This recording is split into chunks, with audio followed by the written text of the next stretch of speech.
চক্ষু চড়কাজ করার মতো ঘটনা ভেসে আসলেও সামাজিক যোগাযোগ মাধ্যমে বিষয়টি দেখার পর অবাক নেটিজেনরা। কি ধরনের প্রোপাগেন্ডা ছড়ানোর চেষ্টা চলছে সামাজিক যোগাযোগ মাধ্যমে? আইন প্রশাসনকে বৃদ্ধাঙ্গুলি দেখিয়ে যা ইচ্ছা তাই প্রচার চলছে সামাজিক যোগাযোগ মাধ্যম ফেসবুকে। আমাদের চোখে পড়ে একটি 500 টাকার নোট, যাতে উপরে লেখা আছে রিজার্ভ ব্যাংক অফ ইন্ডিয়া। আমাদের ভারতবর্ষের 500 টাকার নোটের অনুরূপ, কিন্তু সেই নোটের মধ্যে রয়েছে সনাতন ধর্মের প্রসিদ্ধ পুরুষ স্ত্রী রামচন্দ্রের অবয়ব এবং অন্য পাশে রয়েছে রাম মন্দিরের ছবি। নোটটি দেখলে যে কোনো মানুষই বিশ্বাস করে ফেলবে এটা 500 টাকার নোট।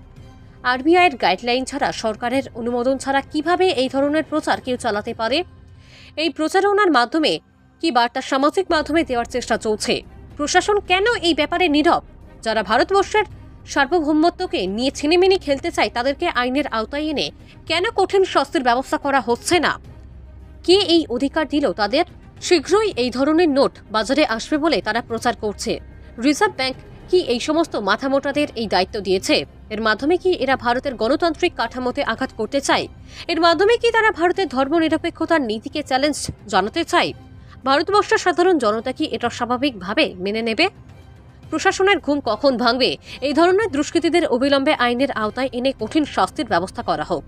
আমাদের সংবিধানের প্রতি যারা সম্মান প্রদর্শন করে না, যারা স্বেচ্ছাচারিতা করতে চায়, তাদেরকে বর্জিত করা হোক।